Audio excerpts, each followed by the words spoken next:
Last year I installed this tabletop router in the top of my workbench, which I've used a lot and I really like. But ever since I've installed it, I really felt as if I needed a router fence, mainly for dust collection. So today I'm going to be building a really simple router fence, which will do everything I want it to, but without all the complicated parts and the T-track and all that old guff.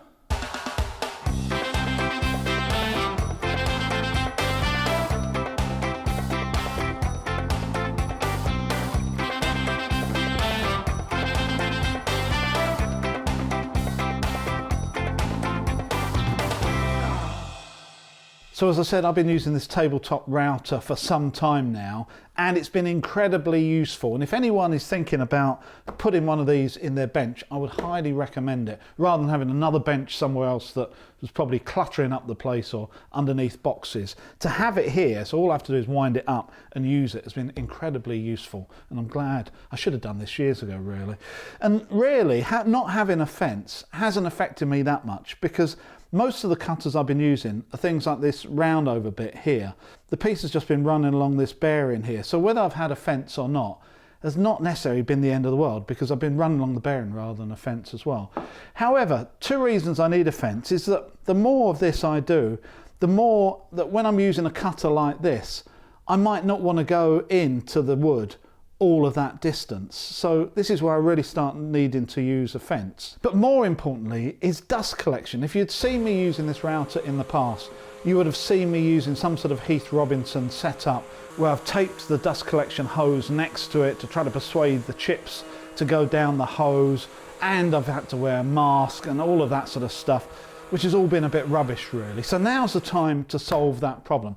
And what I'm thinking of is just a small fence that's about the length of this piece of timber, but in a box section made out of ply or MDF or whatever sort of offcuts I can find around the workshop. So I can make a box section that's nicely 90 degrees to the surface of my workbench, and probably not much longer than this. And the main reason for that is so I can store it underneath the workbench. If it's any longer than that, I'm never going to get it underneath. And as I said at the start, I'm sorry about everyone that uses T-tracks, but I don't really want to start cutting way through my 18mm ply here to start fixing T-tracks. All it's going to do is weaken the surface, and you have to remember I've got quite a large router hanging from this already, so I don't really want to weaken this anymore. But I do still need it to be able to move backwards and forwards, because that's obviously the adjustment on the router.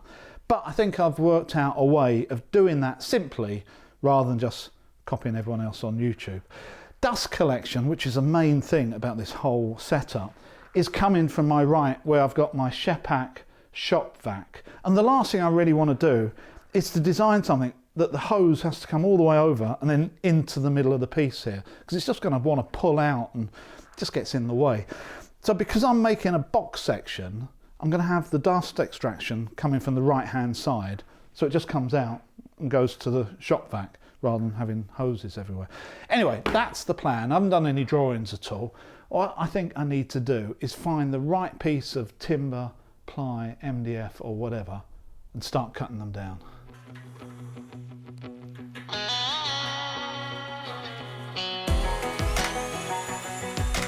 I decided to go with 3/4 inch ply in the end for its strength, and because I just had a suitable piece available.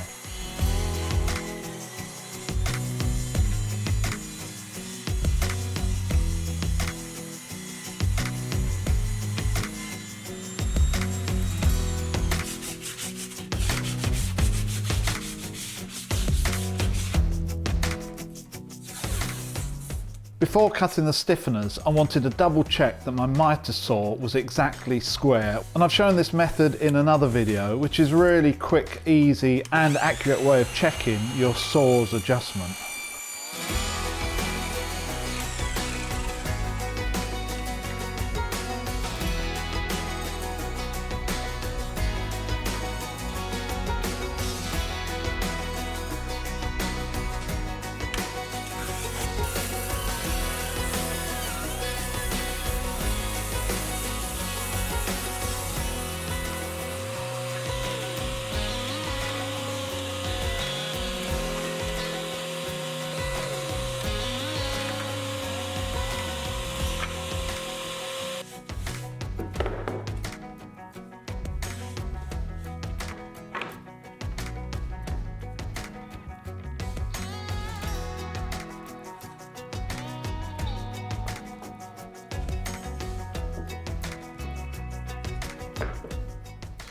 So that's gone together quite well.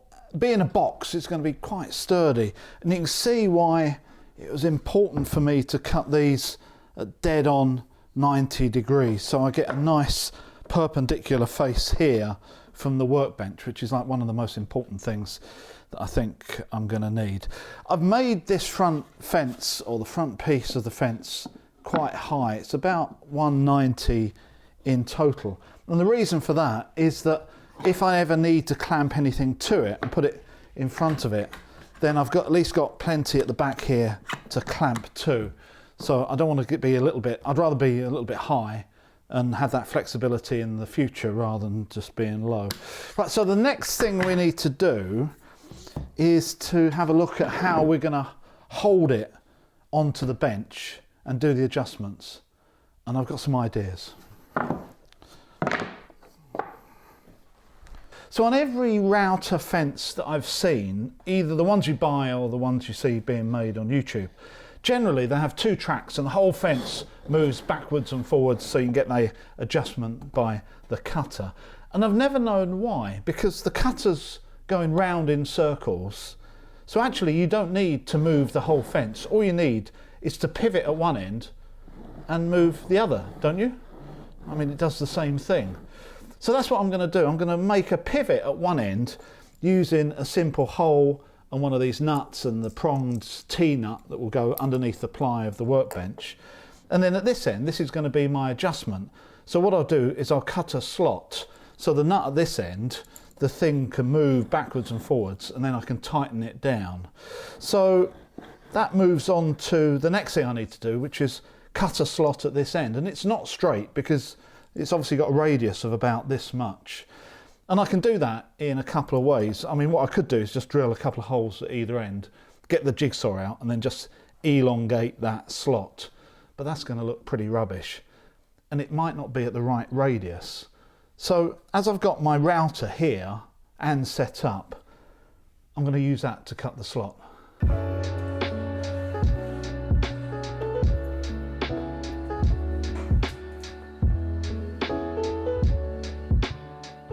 Once I've set out exactly where I want the slot to be, I measure the distance or the radius between the first pivot hole and the slot. 525. And then mark out the same distance away from the middle of the cutter on my workbench. Here I'm holding the 100mm mark on my tape over the cutter centre, which sometimes is an easier way of holding the tape accurately, but you do have to remember to add 100mm to your measurement.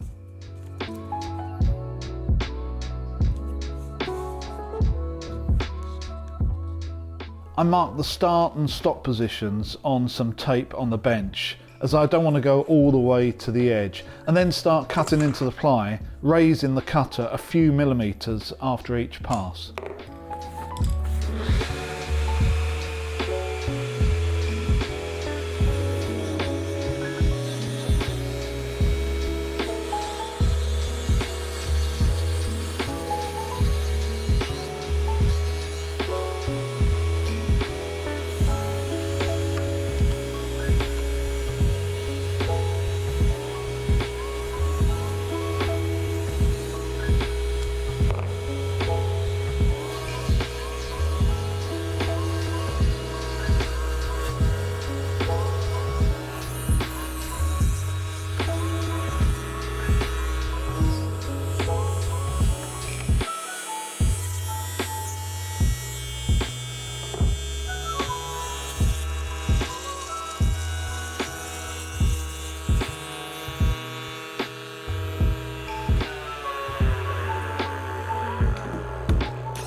Just after I started assembly, I realised I hadn't actually cut a hole in the base or the front to allow the router cutters any room. So I found the biggest one that I own and then used a hole saw to free up some space for it.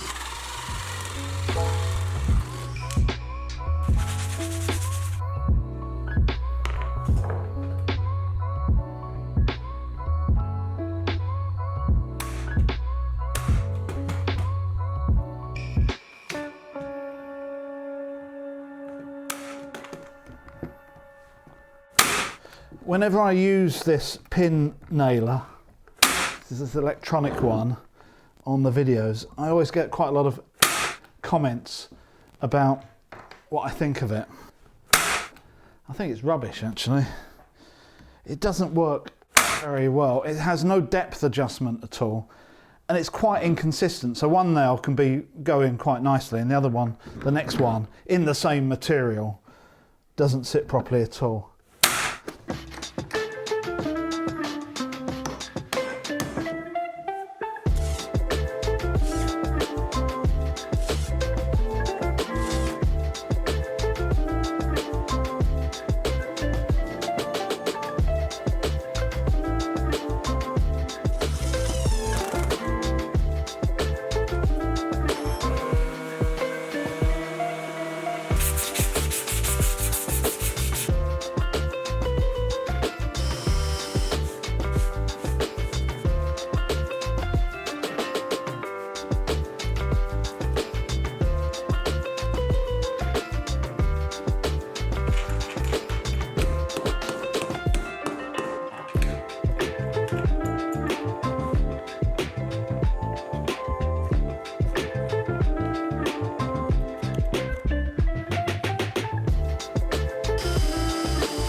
And with a couple of holes at the top, it makes an excellent holder for the tools that I use with this router. And within a few seconds of just unscrewing the knobs at either end, it fits under my workbench and it's available whenever I need it.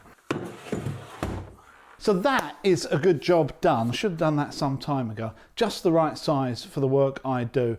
And the dust collection is working really well. So I hope you've enjoyed this video. Maybe you've picked up a couple of tips along the way. Please have a look at our Patreon page where you can support the channel and see extra weekly videos as well. So until next time, I'll see you then.